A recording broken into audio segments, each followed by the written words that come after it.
Analyse sur la liste. Bienvenue dans l'analyse. Bonjour à tous, vous écoutez l'analyse, une émission de Maison.com. Rote tombé. Bonjour à tous, depuis Paris, je suis Kerwin Maïzo. Vous écoutez l'analyse, une émission de Maïzo.com. Ototombe. Bonjour auditeurs de Maïzo.com. Merci beaucoup de vous joindre à nous pour cette nouvelle édition de votre émission L'analyse. Les titres. Les nouveaux codes miniers de la RD Congo posent problème. Un article de la Libre Belgique tire à boulet rouge sur M. Honoré Ngwanda.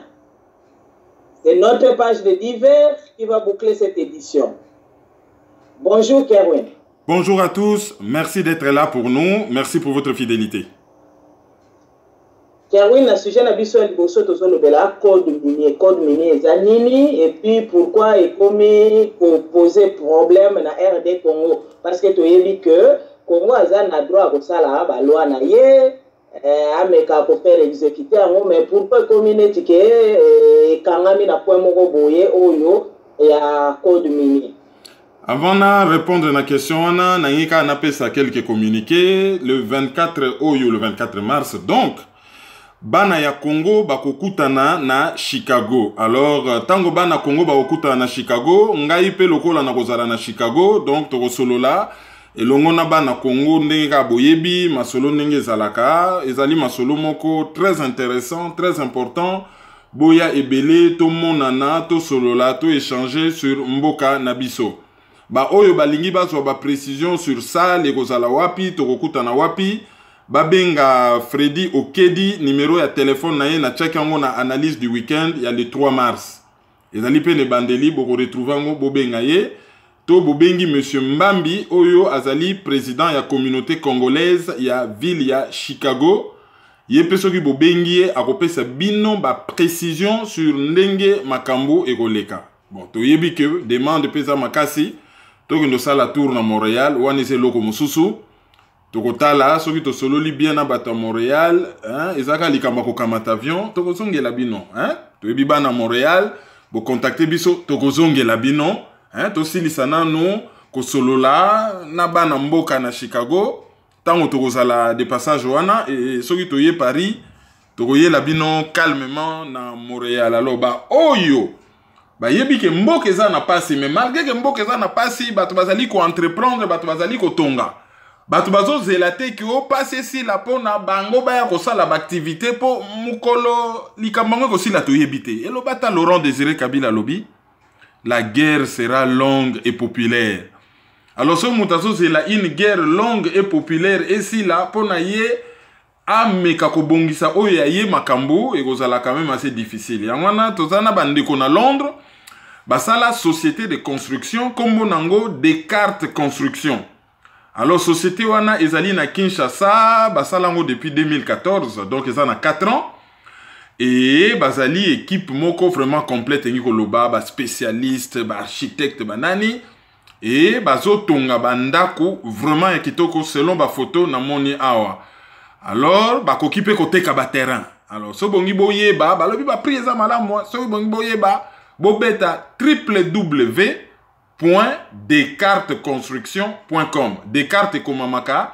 DESCARTES Descartes construction.com alors bokoki pe kobenga numéro ezali na Londres CEO na bango sadi mokonzi na bango René Mpeta numéro na ya téléphone ezali 0044 79 39 28 21 13 azali pe na WhatsApp azali pe na Imo donc on a répété numéro ya René Mpeta ezali 0044 79 39 28 2113 ezali na WhatsApp ezali na Imo bokoki kolanda biso na debriefingmediachannel.com bokoki pe kolanda biso na Congo Éveil Radio chez Jean-Bart Mousoulou na New York bokoki kolanda biso na canal 199 ya décodeur CP la TV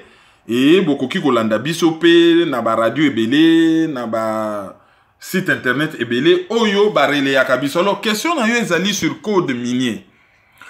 Code ezali mobeko. Tozali na code de la route mibeko ya nzela.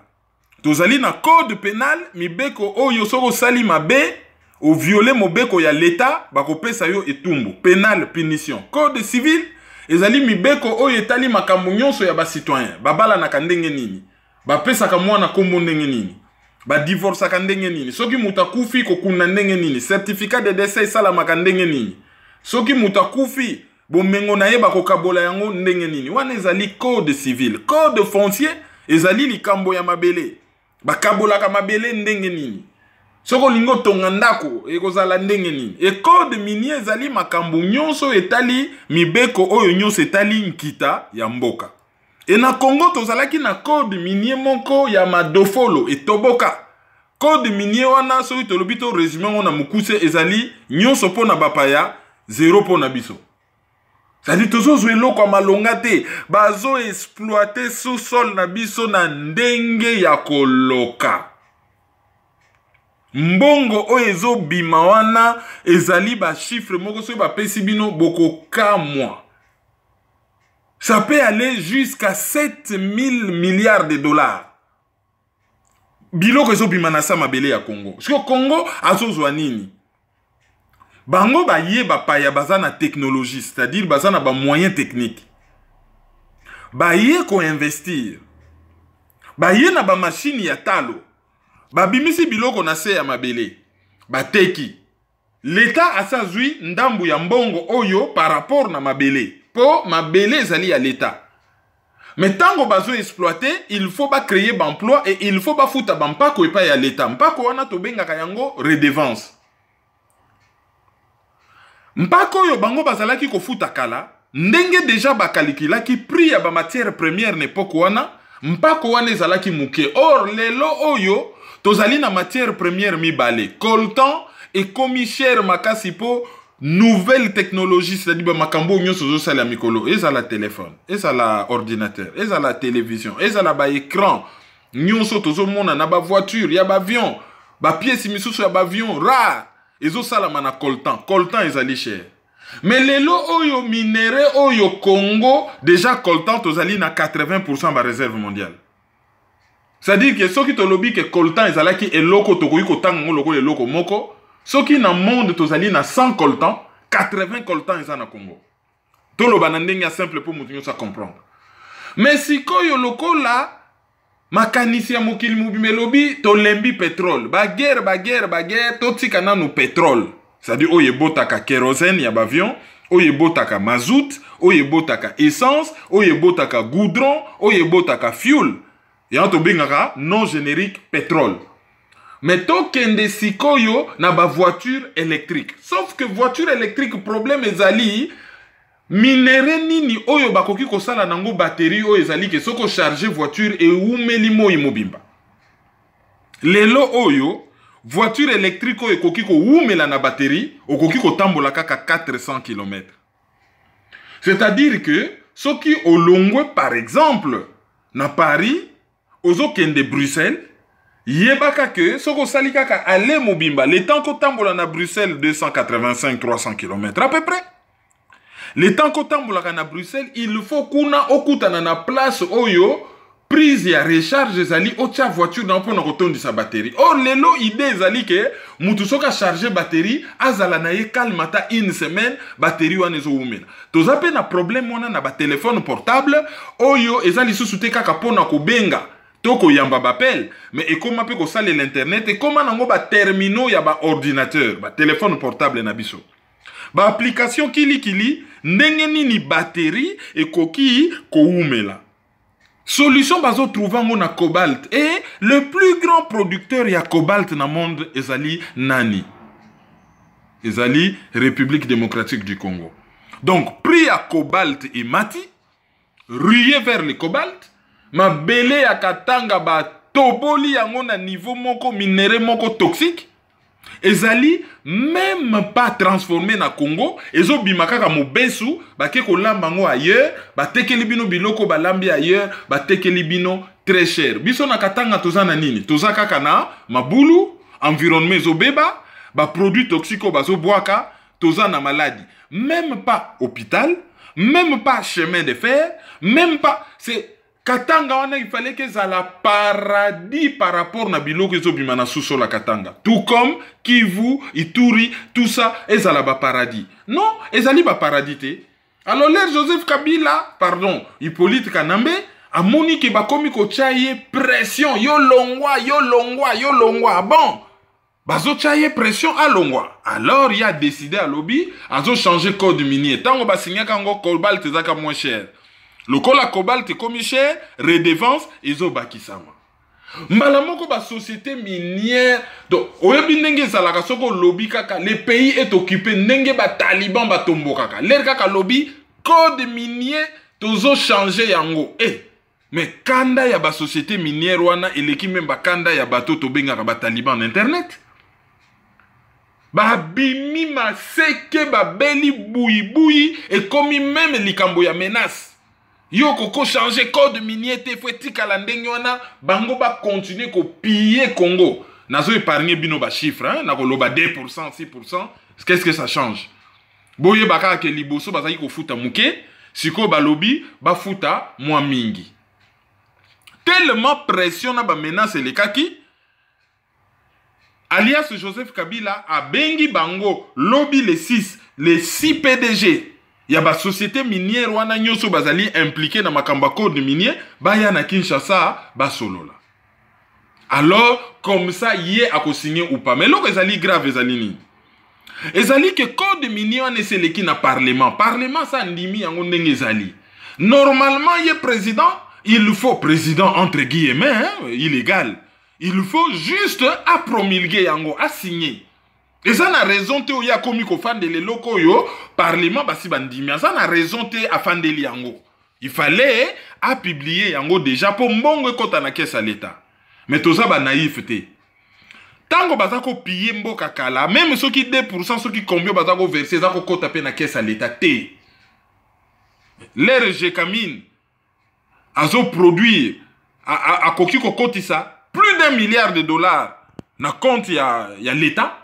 Azo cote ça juste 30 millions de dollars. Na lobby bien au lieu de plus d'1 milliard, juste 30 millions de qui comme enquête salamata. Ba enquête nous c'est salama ba fande lango.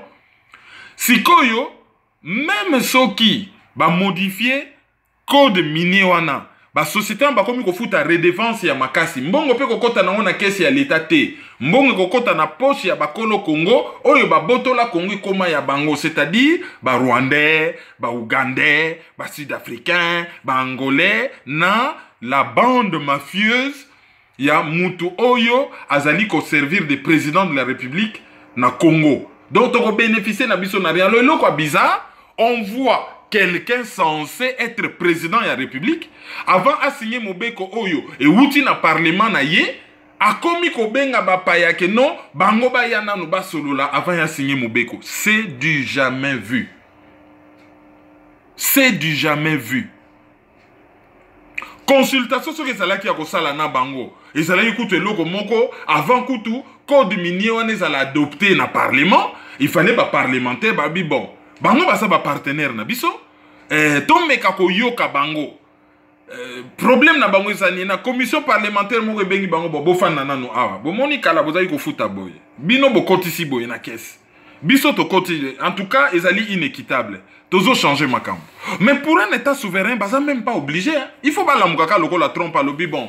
Taxe sur étain acier en provenance à Liban des autres en États-Unis 30%. Ensuite, il y a une décision, c'est ce qu'on appelle la souveraineté. On n'a même pas ya kosololana bango, même pas. Oyezo salamawana c'est de l'amateurisme, ezali façon moko ya ko humilier lisusu peuple moko, chosifié, affamé, fatigué, humilié, pillé, na hibite termini na koloba. Alors les 6 PDG on a ba ya na kin, azape capable la fandisi bango ke mutu na muta benga gouvernement na ye, ba yebisa gouvernement na ye ba soutenir ye, ya tikala na pouvoir comme ça. Atika code minier ezala lembele comme ça batuba sakana na ndenge bali asa na capable afin si bango pa lobi bo bino tout boza ba multinational boza très influent ba pays na bino bazo piller a besoin na besoin mbongo boye bisa mutu na mutu abenga président na ye abenga parlement na ye afuta ba lobby aluka ba avocat na bamboka na bino botika ngai aka Joseph Kabila na modifier constitution na tikala na pouvoir comme ça to piller mboka bien soki bolingi na bino te nazo signer code minier wana e boko perdre mbongo et lokola ikomi likamba mbongo na ba chinois na ba occidentaux ba komi bandeko ba sangani ba australien ba américain ba sangani bango nyonso bazo telemela code minier ya pays moko censé être souverain et loko moko ya grave alors na environnement on a bati misusu ba lobby bon token en élection bazo yoka bango te ya kaka na dossier yango ya cobalt toyebi que makambo ya défense oyo avant ba société na baza kofuta kaka 2% pamba awa balingi bamatisa bango na 10% bazolela 10% ngo pe normalement vu valeur ya minéraux wana cobalt na demande nango ndenge tomboki na monde entier 10% coûte eza moindre kaka na même occasion chaîne américaine oyo babengaka CBS soki boke na site internet nango cbsnews.com puis obeti vraiment cbsthismorning.com bango bauti kotia rapport moko bauti kotia documentaire moko sur investigation basali balobi ke CBS News find children mining cobalt for batteries in the Congo. Donc eza documentaire moko batie pona kolakisa ke bana mike oleba kenenchik baza kusala exploitation artisanale ya cobalt eza minéraux moko toxique. Pourquoi? Parce que industrie ya technologie eza na demande makasi ya cobalt. Alors soki batie 10% pourquoi bango bazolela? Ben bazolela parce que entre 10% et 2%, ezali normalement la partie to benga ngondengona par commodité de langage. Partie congolaise, il faut à récupérer 8% supplémentaire vi prix à cobalt dengue mati. Bien que 8% on a supplémentaire. O ba congolais ba ko récupérer et kota na kesa ba congolais te. Et okende na poche ya ba oyo baso piye mboka. Ba tu na kabwilulu azalaka ministre ya mine éternel. Bake no lamusaka tumba mwanke ba lamusa ye ba tu ne bembena ye makamunini ye akenda ko signer au nom de tous les congolais ba o baso kumisa ye lelo bake no tuna soki monsieur Yuma quel est son rôle en tant que PDG à Jekamine ba tuna Moïse Katumbi makambu ya Freeport McMoran ba tuna batuana nyonso ba lamusa bango c'est-à-dire ni koloba nini toyokani ngana yo na simbisi yo eloko oyo ezo coûter $5. Soki yo saleli yango, obando pesa nga intérêt ya $1. C'est-à-dire soko saleli yango pendant un jour et boti. Par exemple, $8, yo kamati $2 y intérêt, yo pesi nga yi $1. Après quelques jours, tu as remarqué que eloko yango yo zo teka yango lisusu na $8 te, okomi ko teka yango na $15. Nga na bengo na lobi oh. Nga na ndimaki kozwa $1 parce que yo zaki koteka na 8. Lokola nga na tchaki $5 ya fond. Soki yo teki eboti $8. Pona musala na yo garde $2. Mbongo na nga eboti $1. Mais yo lokolo komo teka ngo na $15. Okopesa nga lisusu $1 te me okopesa nga $3. Mutasiliki. Ate! Ata soki nga na teki na 15 yo kanga kaka munoko. Yo salaka neti nga na zo teka na 8. Ça, ce n'est pas normal. Alors, oyo, Kabila Zosala, parlement bidon, ils ont mona. Bah, signer déjà, bango déjà na niveau parlement, c'est bon. Mais, ekeye pa na ye, afandi sango, akomi ko benga bapaya wana ba ya lobby na kin. E bat bako bete la bango maboko na bote la minene na Kinshasa wana, bat bako bete la bango maboko. Orobo bozo mona wana, c'est batu oyo, bazo représenter ba société cannibale. Même ceux qui passent na bango, industriel. Mais en réalité, sur le total, en réalité congolaise, ce sont Badjaboulou Yangoto Lukaka, en personne, bango wana bazo ya lobby na kin. Et bango nyonso wana ba se soudé, pona ba imposer Congo, ba règle o ya bango. Sauf que, soto lobby Congo, mbongo pe kenana na kesa Congo te et kenaka na compte ya ba privé. Donc, pour notre documentaire, il y a Columbia Broadcasting System, CBS News, suite ezali lobby. Donc là tozo loba boy documentaire aussi là, suite ezali lobby pour gouvernement wangani ko bana mike basala kate. Ah mais bango ba ke ko sala ba reportage na bana mike. Ba société onyoso ba Apple, ba Microsoft, tout ba wangani ko bango ba yebite ke bana mike basala. Télévision américaine a ke ko sala reportage na bana mike la kisi bango bino boye bakate. Congo ezali wana bokendaka voyage kuna te, bokendaka ko sala enquête te, boye bakate. Preuve yango bana mike bazo sala. Siko comment système ya bako lekisango banzela milayi eleki na Chine koti boye bimi boye après bango ba wangani te. Biso to sombi na biso na Chine to yebi côté outité d'ailleurs bimaki na Rwanda, biso to sombaki minéraux na Rwanda, ben kuna to vérifier na Rwanda bana mike basala kate. Sauf que Rwanda azana ba minéraux wana te. Organisation internationale du travail ezo pekisa musala ya bana mike. Mwana muke soka zali na kelasi te vi na ye zali kosakana. Kolia kosakana kolala. C'est ça la vie d'un enfant pour azali ko se construire comme mutu. Mwana muke akena kosala na ba poison ya cobalt te, akokende kosala te pona boko la ba mikolo. Azali ko s'intoxiquer na cobalt. Lobi soka boti mwana za na bec de lièvre, aboti mwana azali na ba difformité physique. Allez, batu bokamwe pour déjà nzoto na ye ezali imprégné na poison. Et puis bana mike bazali sous-payé. Pourquoi bazo bana mike? Parce que bako dini sa na libulu musika nzoto na ye ezali muke maboko ne kokota place maboko mikolo kokota ta kokota na place ya kaka. Azana besoin ya salaire te, azan officiellement na mukumba te. Place au boko pesa mukolo $10, ye mwana muke boko pesa ye $1, c'est bon. Et puis so tali ba salaire ango na franc congolais le ba balusaka ngo na dollar. Eh Sony vraiment ils allaient passer.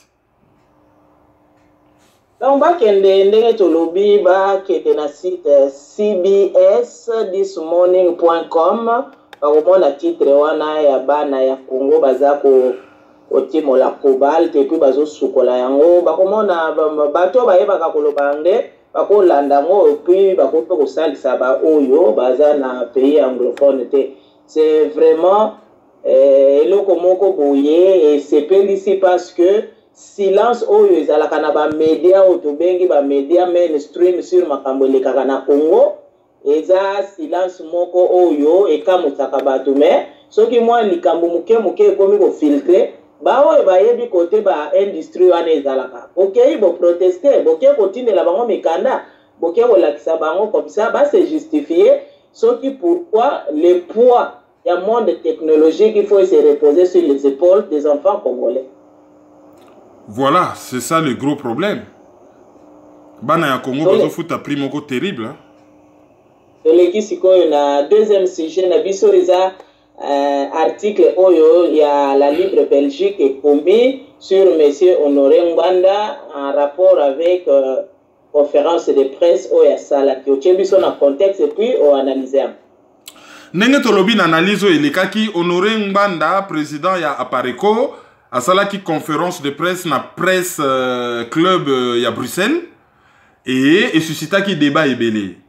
Eza na groupe ya bato moko po débat makasi ezali que na conférence wana ndenge ezalaki annoncé on dirait que ye fallait azala wana physiquement. Or en réalité il n'a pas été là et déceva ki batebele. Malgré que il a pris tout son temps ya ko répondre na téléphone na bato tout ba journaliste tout l'air basilisi ba journaliste ba kei même ti na salle. Mais il y a toujours un malaise où etikala ke pa ya batebele que bango ba se déplacer et lui physiquement il n'était pas là. Alors tomoni la Libre Belgique, article signé par François Misser, azalaka journaliste à BBC et ça a quand même été lu par 4612 personnes, lettre à l'analyse, a titré RDC Terminator entre guillemets se dégonfle. Alors na quatre articles wana azoloba nini. Alobi annoncé à grand fracas la visite jeudi dernier à Bruxelles de l'ancienne barbouze de Mobutu n'a pas eu lieu. Ces partisans prétendent que sa sécurité n'aurait pas été garantie par la Belgique. Du coup, l'homme s'est adressé à son fan club par vidéo. C'est-à-dire que Makambo yo batu yangwanda ba annonsaki na makelele yo akozala na Belgique, ancienne barbouze, c'est-à-dire agent ba service en enseignement ya Mobutu ayaki na yete et batu na ye ba lobby que ou bazo prétendre que sécurité na ye ezalaki garantie par Belgique était alors à s'adresser à fan club. Bon, bah journaliste basala qui na kati, bah on yot bata bata par côté ya benyango fan club na ye par vidéo. Alors lobby tango azalaka na côté ya Mobutu, hein, azalaka patron ba service à renseignement bana 1985 ti 1990, ministre à défense bana 90 ti 92 et puis ancien conseiller spécial à Mobutu na makambo ya sécurité et mongongo ya batu nyonso Vox Populi ba pesaka ye surnom ya Terminator po ba bomaka ba chrétien. Donc ensuite il y a répression, c'est-à-dire makambo yo ba bomaka ba chrétien le 16 février 1992. Alors lelo oyo moto wana ata soki oya kokisi mbula 72 azali toujours ko continuer ba responsabilité na ye et na makambo wana et azali ko tenir toujours langage moko musclé, mais ye moko ba monaka yete azali yako bombana. Alors balobi que les journalistes militants invités à assister à sa conférence de presse jeudi dernier ont été pour leurs frais. À la dernière minute, la vice-présidente en charge de la communication de son parti, l'Alliance des Patriotes pour la refondation du Congo, Apareko Candide Okeke, a révélé que Ngbanda ne serait pas au rendez-vous. Prétexte invoqué, la Belgique n'aurait pas donné suffisamment de garanties pour sa sécurité. Donc, dans la salle, vice-présidente Yapareko, Azali chargé à communication, Candide Okeke, a annoncé Nabatouke à Rosalate pour raison de sécurité. Bon, Apareko Azali un mouvement, on a poto Moutakosa la partie politique na potote. Mais bon, il y a Benyango, parti politique. Alors, bâti sous-titre Parano. Pourtant, en la matière, la Pareco n'avait pas fait dans la demi-mesure. Un service de sécurité digne d'une milice avait passé au détecteur de métaux non seulement la quelques centaines de militants et les rares journalistes venus assister à la conférence, mais aussi quiconque souhaitait accéder à d'autres bureaux de l'immeuble. Alors, pour y a lobby que Batouya Pareco, malgré Bayebaki que mon conseiller n'a pas kozalate, monsieur Ngbanda a kozalate, mais ba zalaki neti bato parano ça dit muto openda ke okoma ko banga likambo commission loko aliboma. Donc ba faire passer bato na ba détecteur ya ba métaux ezala ba militant oyo bayaki to mwandamba ba journaliste moki bayaki ba lekisi bango na ba détecteur ba métaux ba contrôler même bato bazako kota na immeuble wana bayaki conférence te bazaki ko kende ba côté mususu. Bon, l'immeuble situé rue Froissart en plein quartier européen de Bruxelles. Ngbanda aurait été menacé de mort et récemment des individus auraient tenté de s'introduire à son domicile, a expliqué Candide Okeke, qui n'a pas précisé pour autant où il se trouvait. Parano quand il nous tient. Alors, raison oya yela quitté, ba menasa qui est des morts et batu batanta ki kokota nanda kunaye. Mais Candide Okeke a lobité afandaka wapi. Pour la journaliste, à lobby, ezali paranoïa. Ezali, comme si bino libomande balobaka yo penza, atako babanga ka bampesango, mais comme il liboma, et comme il obsession, parano, liboma, et comme il la liboma. Les participants ont donc droit à un discours d'1 heure par vidéo de l'ex-Terminator qui a accumulé les paradoxes. Donc, batalaki vidéo moko ya 1 heure, ya muto bazalaki kobenga kala Terminator et na vidéo ana disons ye mutu yango azali paradoxal, ça dit mutu moko ba contradiction belé eza na makambo na ye.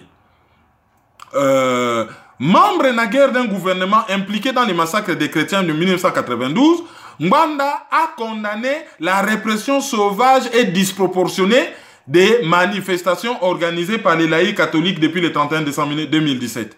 Paradoxe na libosa lobby, Ngbanda azalaka membre ya gouvernement oyo bomaki ba chrétien, mais comment lelo oyo azo condamné gouvernement ya Kabila ndenge oyo bango pe bakomi ko boma ba chrétien, ndenge gouvernement oyo Ngbanda azalaka membre et salaka na 1992.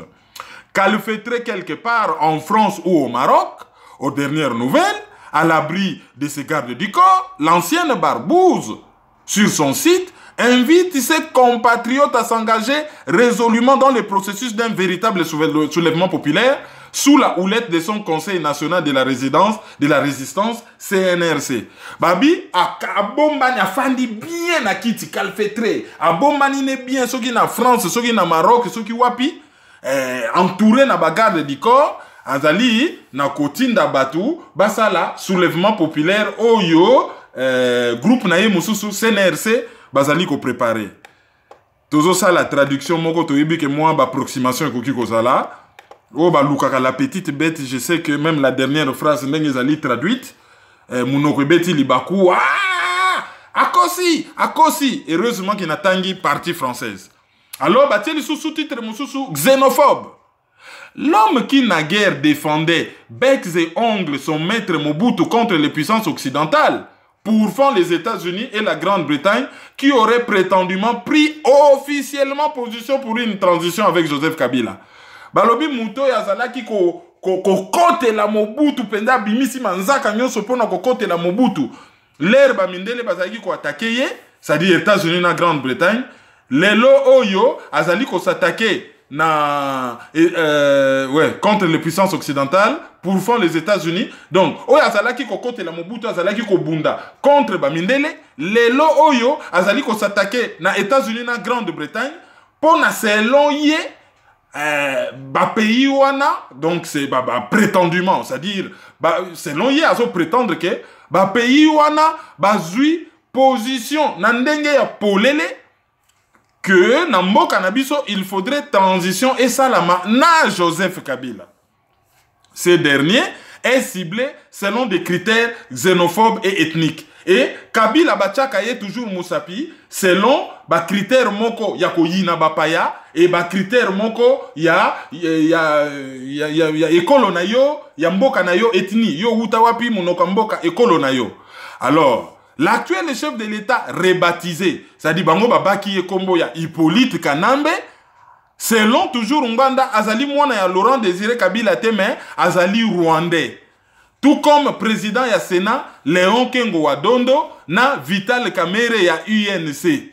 So, selon l'article donc, azo traité Nganda de xénophobe parce que aloba que Kabila azali mwana Laurent Désiré Kabila ta azali rwandais. Et que Kengo azali rwandais, et que Kamerhe azali rwandais. Et na site naye, apareko azali ko colporté, c'est-à-dire, makelele ko panza sango na ndenge ya mabe, ba rumeur, c'est-à-dire, azali ba nouvelle moko infondée, non vérifiée, selon laquelle l'arrivée au Bandundu il y a quelques semaines des leveurs venus de l'Est serait la première étape d'une prochaine invasion militaire rwandaise avec la bénédiction du président Kabila.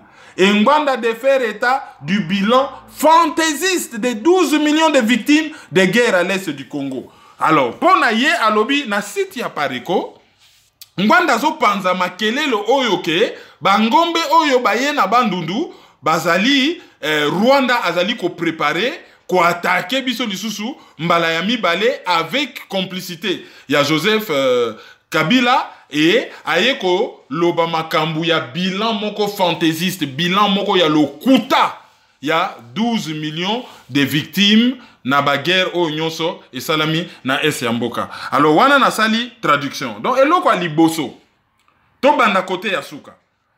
Koloba ke mutu wana azali rwandais, engi koloba te ke boyi na ba rwandais, engi koloba ke c'est un sans papier, akoki kokoma te selon mibeko ya Congo président na Congo. Koloba ke Kengo Wadondo azali d'origine rwandaise, ce n'est pas un secret, maman na azalaka rwandaise bakunda ina cimetière à Mitendi. Pour Vital Kamerhe, il n'a jamais réussi à expliquer comment il a fini ses études avec son prénom pendant que c'était interdit. Na Belgique, Mboko François Misser Asalaka, je ne pense pas que ceux qui ont outi Allemagne, ata soko za mundele, ont outi no kaka Allemagne, mbala moko bon, ngana ngina koma premier ministre, ka bon, ngana komika premier ministre. Tout de suite, binofo bondi mangai. Ton États-Unis, soko botamate na territoire américain et Arnold Schwarzenegger, yo ye na yo lobi bon, bobuka constitution na bino, nga fona komaka président des États-Unis, soki bolingi te ngana konza bino, donc bino bolinga ka bapayate. Je ne sais pas quelle interprétation il fait. Mais le bilan, il y a 12 millions de morts et ali fantaisistes. Il y a pas ça un véritable bilan. Pour déjà rapport mapping, tu as parlé de 5 millions de morts à l'époque. Ce qui est Makamouane diminué, continuer tilelo. Il y a combien de morts dans ces pays? Donc, on a déjà que parti à Souka, ils ont déjà Souka Nabikome la Mwanza. Alors, après, parti au lobby que Batou, Basalaki, Parano, il y a déjà un raccourci. Raccourci à l'Ibossé, c'est les raisons contradiction, c'est que y a Azalaki membre du gouvernement Moko et Bomaki Batou, et récemment précisé. À lobby que y a Bomaki Batou sous ses ordres, mais y a lobby Azalaka membre du gouvernement. Or, Nganda Loba, responsabilité collective. En tant que membre du gouvernement, oui. Mais responsabilité individuelle, rapport à la conférence nationale et désignant Mandungu, Bakibabu et consorts. Et tu as désigné. Alors, le fait qu'il y ait Azalaka, membre d'un gouvernement ou Eboma chrétien, est-ce qu'ils ont empêché les lots à condamner massacre à chrétien Moussoussou? Ça aussi, c'est vraiment un raccourci. Après, Oyon Soye a commis l'icolo, ils ont engagé, Azali journaliste, Azali na perception na ye, nous on ne voit pas ce qu'on peut dire là-dessus. Mais connaissant mode il y a fonctionnement, il y a appareco. Na yebi déjà na jeune Afrique basala ka bakata na droit de réponse. Connaissant mode de fonctionnement il y a appareco. Na limite que bakotike les kakakabo. Je crois que bakosala droit de réponse. François Misser Azali kokoma article dans la Libre Belgique, Azali correspondant à BBC, Azali spécialiste en Afrique centrale, a comment libre la saga Dinga, l'histoire des barrages du fleuve Congo, Armatan 2013, le Congo RDC de A à Z, André Versailles, éditeur 2010, Géopolitique du Congo RDC, complexe 2006, écrit avec Marie-France Cros, Mercenaires SA, à Desclés de Brouwer, 1998, écrit avec Philippe Chaplot, les gémocraties, l'économie politique du diamant africain, Desclés de Brouwer, Wanezagin en 1997, et puis vers un nouveau Rwanda, point d'interrogation, entretien avec Paul Kagame, Luc Pire Kartala, 1995. Wana, ba livre, yé à comment. Alors, nako conseiller bino, pour na dossier yango ezala complet, bokende na site oyo, Bruxelles Information Presse, ezalina article, Honoré Ngbanda Zambo appelle à la mobilisation nationale pour sortir la RDC de l'ornière. Ezali signé par un journaliste, Guylain Zobio. Il y a Bruxelles Information Presse, apparemment Zali Camerounais. Et yé africain a commis, na oyo François Misser a commis les jours et la nuit. Deux personnes bafandiwana, Moussou soit moni rouge, Moussou soit moni bleu. Mais, boye bakena journalisme, il y a un principe. Les faits sont sacrés. Les commentaires est libre. Donc, Bangonyo Sobazali d'accord qu'il y avait les faits, il y avait une conférence de presse, Mbanda Zalaki Wanate, à Lobaki Nini, Bangonyo Sobalobi Makambo ya Lobaki. Après, na niveau à commentaire, Moko akei na ba parano, ba xénophobie, et Moussoussou akei na Nzela Moussoussou a se montré quand même un peu soft. Alors, ils ont là qui sa différence, il y a vision de tout le monde un Africain et un Européen. Nazo divisé, je parle au niveau des commentaires. Hein? Culture nabiso, façon de vivre l'événement, ils allaient influencer lecture nabiso yo, tozali ko sala na l'événement. Alors, article il y a Bruxelles Information Presse, ils allaient na site il y a Pareco. Bon, comment on a alors s'il y a du nouveau par rapport à cela, Togozong et la Bino pour développer bon mon message. Ezana question mokoka tokomituna ndenge nini ye azo qualifier bilan ya RD Congo ezali bilan fantaisiste ye azana ba source nini abimisa chiffre o ya yebi ya guerre wana ezala une personne akufi. Ezala 3 ndenge toyoka en Afghanistan, bombe kei batumi bale bakufi, ils font partie ya information ba melisa kabiso toute la journée. Alors ya kobenga bilan oyo ya ba mort na RD Congo sans respect na ndenge moko boye avandika kalobi ke o eza fantaisiste. Ye sikoyo contre argument par rapport ya chiffre ba bazo annoncer zani. C'est ça, pour y appeler ce bilan oya yete mais il y a 12 millions de morts, ezali fantaisistes. Ça, c'est vraiment un manque de respect, ezali inadmissible. Et puis, les Congolais, ils vont laisser passer cela kaka bongo parce que, bon, hier, à lobby, ce qu'il dit, bon, ce qui peut totalement qui a ça l'interview, na, M. Kagame, tu sais comment ces gens fonctionnent, quoi. Kagame a fonctionné na ba ndenge moko soit a pamboli mingi, soit a yeli au système ya ko intimider parce que azana ba mo ba dossier na yo moko boye alors comme marionnette na liboko na ye surtout bato bakenda ka voyage na Kigali o basala ka n'importe quoi na hôtel ba yeba ke ba image na bango souvent etikalaka. On se demande article ane komamaki il a le droit ya ko koma ya revoir mais makambo ya bilan fantaisiste wana nde eza eloko moko oyo a manquer respect na ba congolais et puis aussi na ba congolais ba faire savoir monsieur wana a commis monsieur Nasser va faire savoir lui que François Misser azate na droit à traiter sans respect ba mort oyo ba kufi na RD Congo na faute ya bango moko te lisumu na bango ezaka ke ba potamaka na mabele moko boye comme nango RD Congo. Oui, et puis eloko ya grave ezali ko la confusion entre koyina bapaya pour rien na koboya ke mupaya akonza yo en violation des lois de ton pays. Wana eza xénophobie te, wana ezali kozala légaliste. Biso toyaka na poto wate koyeba yambio na mikanda na aéroport, bravo. Yo réfugié yaka mikanda yango yo. Yaka ozape na poso koma député, problème ezate yaka koma député. Non, xénophobie ezali koyina mupaya pour rien. Soko fandi kabo Joana za mupaya yo mute me vimbi. C'est ça ce qu'on appelle la xénophobie. Koyina mupaya pour rien. Mais koyina mupaya oyazo yelo na manduki po boma yo fo lingaye, yo fo pesa ye biz. Yo fo lingaye. Soki mupaya ye na munduki yo kiti à genoux obando fiba ye na makolo obandi ko applaudir ye sinon te bakobenga yo xénophobe. Mais qu'est-ce qu'on appelle xénophobie? Xénos mupaya, phobie koyina. À revoir dans nos définitions na ye xénophobie hein. Et puis non seulement ça, azana Belgique. Biso fois passé ba mikolo mususu oyo et arrivaka keto le kana aéroport à Zaventem. Soko lobby na mutu aza ko sala au lobby na ye français il n'est pas obligé na ko répondre en français azo répondre yo na munoko oyo ya ye wana ba lobby ba lingaka ba payate aza na aéroport. Pourquoi seulement ils doivent imposer moi ba genre moko boya réflexion et pas ba te bino boya mbabango sinon xénophobie parce que soko telemeli ba droit na yo au boy que mupaya konza yo ça xénophobie te tika manipulation wana ça n'a pas sa place et puis eloko ya grave ba congolais o ba yaka ko finga ba congolais soto lobby Marie-France Cro akoma lobby Tshisekedi azali tribaliste aboma IDPS pona tribalisme na ye to monate bato ba ke no réagir kuna mona koma ko mitu na soke za ya solo te pro soki bato bazo réagir te seke ba yebi ke za ya solo.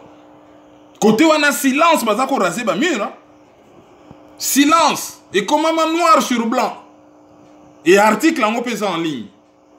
Alors ceux qui baza qui ko réagir c'est que ça solo. Et ça c'est la question que je commence à me poser. À affirmer pendant que Tshisekedi mutaboma IDPS pas un tribaliste. Ba fandanye hein. Babanga kamindele peut-être complexe à poso. Toleki sikoyo na dossier oyo a massacre na Ituri. Massacre za ko continuer kaka makila ba congolais za kotanga. Et puis lui le monsieur le journaliste il dit bilan fantaisiste. Donc ba kitaka na bilan fantaisiste wana ba susu ba uti ko kweya semaine oyo kaneti. Batu bakufi ebele na bamboka wana nyonso par exemple na Ituri lobby RFA da ko loba de 30 morts, ba susu misusu 50 morts. Et il y a eu au moins, en 2017, Mobimba, presque 4000 morts. Kaka ndenge baye, ba 30 personnes mitou, awa ba bomi awa. Alors, bazo lukanda nazo sala likambwana, ti lelo zo yebanate. 140 groupes armés kuna, Monisco aza kuna, elo zo sala mate. Yangona kutu na rappelé que samedi, oyo ba Congolais, ya Belgique, bazo organisé pona ba Congolais nyonso ya Europe, bazo organisé manifestation devant siège des Nations Unies à Bruxelles. Tokope Sabino, analyse, tito koma ka samedi, tokope Sabino adresse. bokende belé na sitini wana bokende oyebisa MONUSCO ke inefficacité na ye to lembi. Ah, brigade d'intervention ça na ba dysfonctionnement. Mais oui, mais bon corriger ba dysfonctionnement wana au lieu ya kolela. Alors batu bazo continuer kokufa. Gouverneur à lobby, ba groupes armés na gouvernement.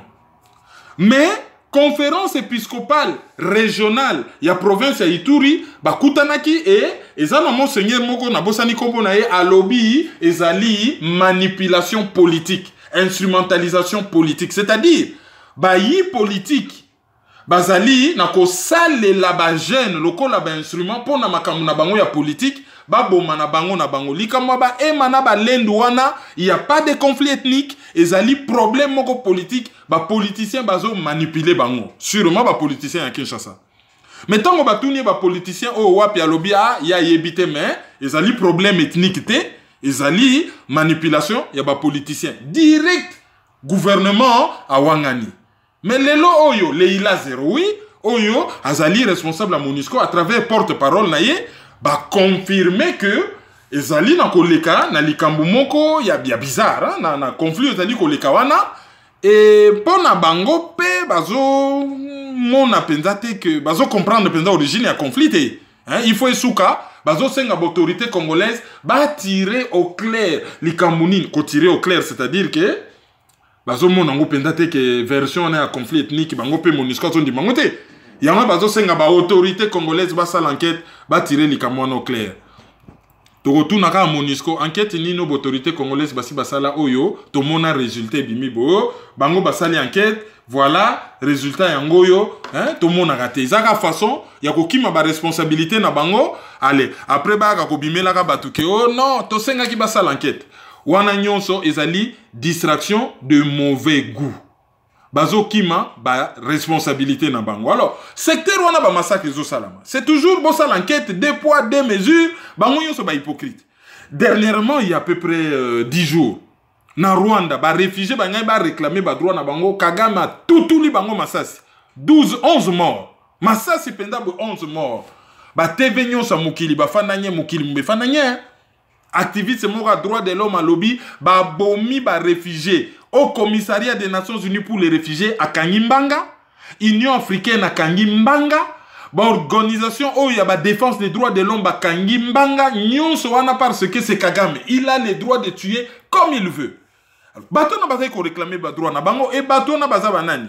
Ba bomi bango en tant que ba réfugié congolais. Déjà na Kinshasa kuna bakanga na bango mbanga bakoloba kutu rien bafandanye babomeli bango bato bazali soi-disant ba ressortissant na bango à l'étranger babomi bango na Kinshasa bafandi nye bakangi mbanga. D'ailleurs baboma ba soldats congolais enquête monani ke armée rwandaise ezalaki na Congo ba vérifier ba borne résultat enquête bimi armée rwandaise ezalaki na Congo mais menda lobaki nini c'était par accident bango na kata territoire bazo violer territoire babomi bato ale binobo loba par accident. Gouvernement congolais fanigné, parlement Godillot et fanigné, opposition pourrie, corrompue et toxique d'accompagnement aka opposition faire valoir. Ba fanigné, bato bakoufi. Mais deuxième hypothèse, yé abomi bato na ba revendiquer ba droit na bango. Et comme même raison pour na yé a bengana même ba réfugié mususu bazali wana mais soko tali bien bato yazo bengana, ce sont les fameux ba nyamulenge o ne ba bengaka bango. Alors, ezali ba Rwandais, balingi batindika bango na Congo, bozonge pa na bino bokomi ko poser problème. Et pas na bango c'est wapi, et pas na bango c'est au Rwanda. Baluke la bango bandako batika bango wana. Après sikoyo, ba vrai Congolais na Zamba, ba Rwandais. Ba fandi wana, ba roya, ba pesi bango ba passeport congolais aller, batindi bango ba réfugiés en Occident, na Australie, na États-Unis, na Canada comme des Congolais. Et là ba kokende kuna lokola ba Congolais. Allez, mbala moko, bake kotanga, bazui ba formation, ba bénéficier na babiloko ebele, lesko ba kotanga, après ba eko zonge la biso lobby, bango, il faut ba konza ba congolais. Soki ba congolais ba boyi, batu ba bengi bango ba xénophobe. Ezalakate. Donc c'est un dossier à suivre.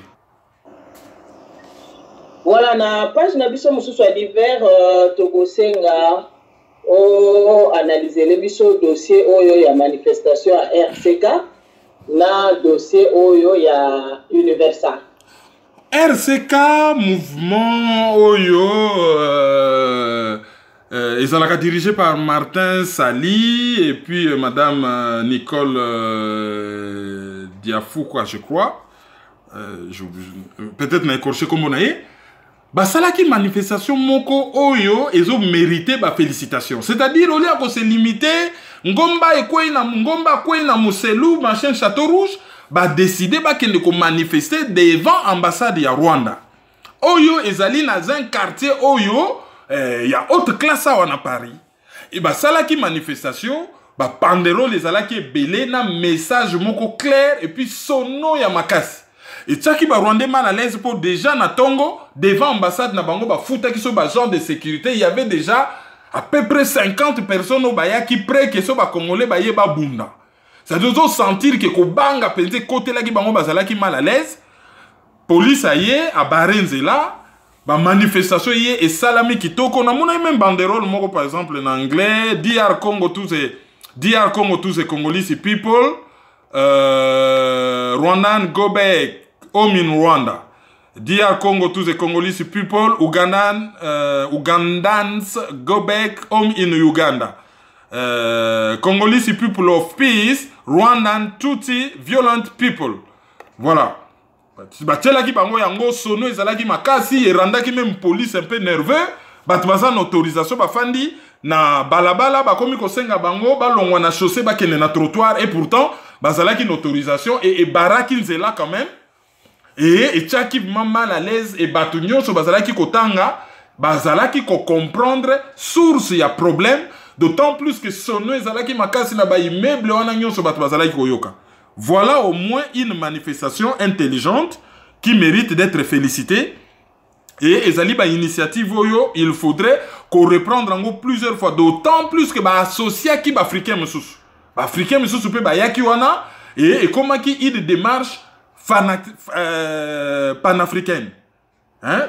Non, madame Oyonga na bossa ni kombo ezali Blandine. Voilà, Blandine Bolimbisa, prénom na yezongi. Blandine Oyo azali membre ya RCK, une des porte-parole, azoki pe parole. Donc ça c'était très important, ezali ba manifestation à reprendre et Batba s'est mobilisé un peu mingi, tout comme Batba s'est mobilisé mingi na Bruxelles na lobby pour na MONUSCO. Et deuxième manifestation intelligente ezali Oyo il y a jeune Congolais moko ya botama awa na kombo ya Gukti ise ye akendaki ko manifester a remarquer to yebite ndenge ni bango ba yebaki yango que société oyo ya production Universal selon ye batika ka ba musicien misusu variété ba français ba nani mutu na mtoko beta no masolo ya Siri ya Yoinga na ba élection bo voter boy bango ba koloba. Mais ba Congolais ba simbi industrie ya musique. Tozana Youssoufa, tozana Naza, tozana Kiblak, tozana Hiro, tozana Gradure, tozana Shai. La liste n'est pas exhaustive. Na mon musu sazo yemba soki mon bébé, baza soki 10. Bazo koti saka na ba Daju, bazo koti saka bakata na mbongo na Universal. Mais apparemment Universal azo empêché bango ke ba beta ka masolo ya Congo te so bazo leka na ba TV ba nini. Na mituni même et loko yo maître Guy Masala na France des missions ndenge wana bazo tuni makamba Congo a boyi na ye koloba boyi koloba mais bat ba moni azo sa la promotion sur guerre ya Syrie ndenge nini ko soulager. Alors asalela ki bango manifestation seule mais ezalaki efficace. Hein? Asalela on a combo ya association LDNA hein? Ezali Ligue pour la défense des Noirs, je crois, a wana na ebi signification te. Et so botali mur Facebook na ezali Gukti IG. Ezalaki mais efficace. Ayebi si bango lobi bon, lokola baboyi ko recevoir biso ba expliquer biso pourquoi bazo empêcher ba chanteur congolais ba défendre peuple na bango.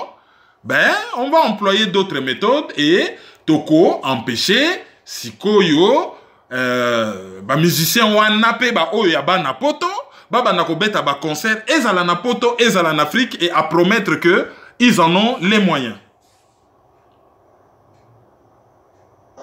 Toleki sikoyo na sujet na biso ba update sur matanga ya Rossi Mukendi. Voilà. Matanga ya Rossi Mukendi Chimanga ezali ko se poursuivre. Et là, il y a solidarité, moko makasi, et salami côté à Congolais. Et là, déjà, na maman moko na Bruxelles, malheureusement, na kozongi la kombo na ye, na analyse, mosusu na bossa ni kombo na ye, a organisé qui cotisation, il y a qui limite 20 000 euros. Na collecte de fonds à Facebook, mais il s'allie plus de 20 000 euros, 22 000 euros, très rapidement, pour soutenir la famille. Et tout le monde, la cotisation s'est multipliée un peu par-ci, par-là, c'est bien. Et l'an de solidarité, wana.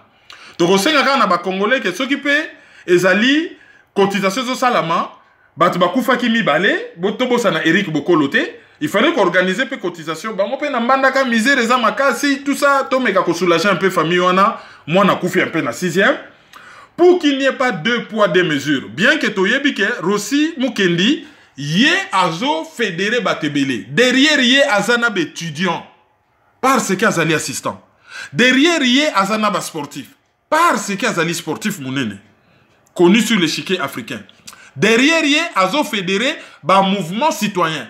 Pour Azali, membre, il y a un mouvement citoyen collectif 2016. Donc, à quoi qu'on fédéré, bate belé, et bembenaye, quoi tiré, bate belé, et bate bazo kane la même que jour, on a peine aux à la ville morte, même fait, ce qui fait journée, le 8 mars, bate faut balat à bilamba, mouindoupo, gouvernement Azali, très embarrassé na likamboyo, na ndenge ya mukete. Mais loko la ba mesana na bango ko boma bon pona bango e ko lekanango ba komi ko intimider bato ba komi ko menacer bato.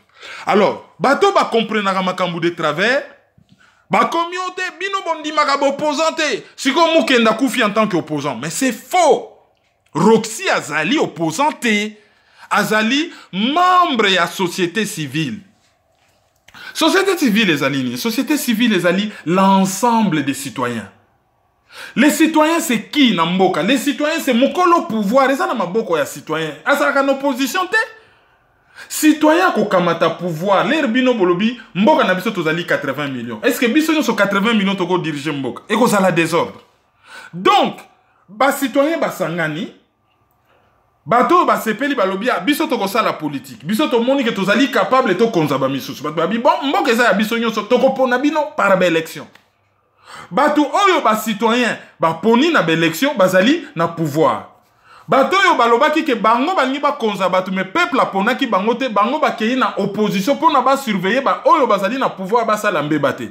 Mais bango nyonso ba yaka ko funda, ba yaka ko rendre compte pa ya patron, population, citoyen, mukolo pouvoir. Citoyen azano kola arbitre, azali na opposition te azana pouvoir te, yazane mukolo pouvoir. Bino bozo sala bilanga bozo ko pesa ye rapport. Yo na pesa ki omboko diriger sala ki ndenge nini. Ah, o diriger malamu te na élection na ko benga na yo. Yo siko fanda wana ni bonga, yo fanda na mopanzi. Yo le kaboy. Jamais membre de la société civile bo benga ye opposant pour azalaki ko revendiquer ba droit na ye, azo revendiquer bino bozo bebi selanga mboka siko na lingi bino te bokende. Allez, soki ba bomi boko mo benga ye opposant, non azali opposant te. Population azalaka na opposition te, population azalaka nde mukolo pouvoir. Batu bazalaka na pouvoir ton opposition ezali ba membre ya classe politique. Deuxième confusion, ba komi ko benga Rossi Mukendi héros national. Mais bozo confondre martyr. Mutoyo akufi pona ko défendre mboka, pona ko défendre ba droit na ye na héros muto asali likamu isi pona mboka. Oyo penda sali likamwa munene asali likamu isi munene pona mboka yende babengaka héros mais muto oyo babomi pona mboka oyo apesi makila na ye pona bato misusu babengaka ye martyr. C'était les quelques précisions oyo nangaki na sala, mais peuple congolais alakisi vraiment que soka yebi sika mbongo na yazo kende azali peuple moko azali na motema azalaka généré na poche achaka liboko na poche pona voilà ko soulager malheur oyo et quoi les libiso. Fois passé et là solidarité on a fait salamaka pour na bato oyo ba betaka masasi bazaki na hôpital mais to yako yo kana fait et comme à occasion ya kofinga basusu koloba mbongo komate. Est-ce que to ça na ba raison qu'on pensait même chose na elan automoni ya matanga ya Rossi Mukendi? Ben, tu vas juger le moment venu, hein, parce que au moni madame on a bossani combo oyo sali cotisation à liboso et zali transparent na Facebook. Bozo mon appendenge bambongo zo kota tous ces zali transparent. Bo ba misusu oyo bazo teka ba t-shirt et pa ya boy. To mona na matanga Tshisekedi bat bateka ba t-shirt. Mbongo ke na wapi? Bat bayebi. Bateka ba t-shirt na combo ya mutu wa. Bon, Baroloba, c'est comme une espèce de père de la nation. Ce qui bat na basali mbongo na kombo na c'est pas grave. Tout à côté. Mais oh, il y a un simple citoyen, il y a citoyen songolom pakala koufi, il faut des transparences à la pona lobito ko yoka teke, bato yo basanga mawa basali mbongo na ebembe ya muninga na malheur ya muninga. Le Congo qui gagne, Tozana, les Konabiso, Mujinaka, Bunji. Voilà. Le contexte. Ben, championnat du monde, il y a athlétisme en salle, les autres salles à Manchester, en Grande-Bretagne.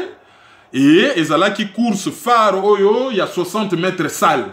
Et Salamaki et Afrique a raflé en haut. Médaille d'or, Muriel Aouri, il y a Côte d'Ivoire. Et il y a Landi, ils allaient encore une deuxième ivoirienne, Madame Oyo Taïro. Et tout le monde a peine à souka. C'est mon Mundele a gagné. Dans la télévision italienne, Munjinga Kambunji. Natalana drapeau ya Suisse. Na kende boye, na monika fille d'un Congolais et d'une Suissaise, ça botama na 1991 voilà. Wana makila na biso. Alors, félicitations. Na mwana mboka, Munjinga Kambunji, Oyo a gagné médaille d'argent na championnat du monde d'athlétisme 60 mètres na Manchester.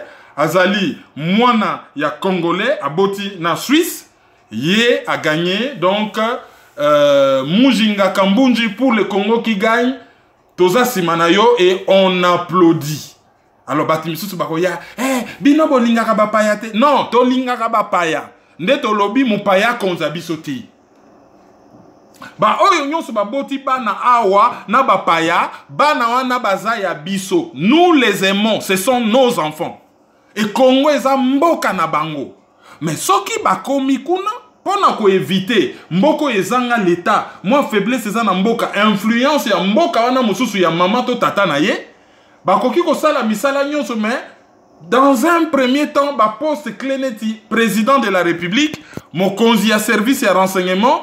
Dans un premier temps, il faut que tika yango nano ezala un peu réservé. Les moments venus sont to reconstituer état toko tike la ba na wana ba kende ti na présidence pour toza na besoin ya expertise na bango. Ba tu ba sala ka confusion te entre la constitution et la loi électorale. Et la loi électorale on peut kaka par rapport na poste moko présidence de la République. Mais ba nana ba koza ba ministre de l'industrie. Munjinga Kambunji on a cause à la paix, ministre par exemple et à sport. Par exemple, Akoki Kozala, PDG. Tozali na ko rejeté bana on a été contrairement na propagande yo ba paya balingi basali la biso. To qu'est-ce que na auditeur du jour? Auditeur du jour na biso liboso ezali Patrick Mboyo azali professeur na université ya Évry-Courcouronnes. Awa na Paris, France, et afandi na région parisienne, France. Et te représenter nos condoléances les plus attristées na famille Maï, dont notamment Sacha Maï pour na papa Nabango, Aouti Kokufa Azalaka, un ancien garde du corps commando formé, il y a maréchal Mobutu. Te représenter les Bango, nos condoléances les plus attristées. Pourquoi tu sais pas j'avais divers tu qui n'a pas communiqué sur les actes tu rappelé par contact à site et puis tu vas tout mon nom de collaborer. Téléphone 0033 758 469 414 ezali lika mobile ya France pour na ba oyo balingi ko charger na ba unité. PayPal na biso pour na bato balingi ko soutenir site ezali maizo@hotmail.com. Facebook Kerwin Maizo, page Facebook Kerwin Maizo le Panafricain, groupe Facebook Les Amis de Kerwin Maizo le Panafricain, site www.maizo.com et puis YouTube abonnement gratuit ezali Kerwin Maizo Nayango. Merci mingi na yo. Merci de nous avoir suivis. Tokomi mbala ya sima. Au revoir. Au revoir. Écoutez Dadadi. Merci beaucoup. Merci beaucoup. Merci beaucoup pour tous les enfants.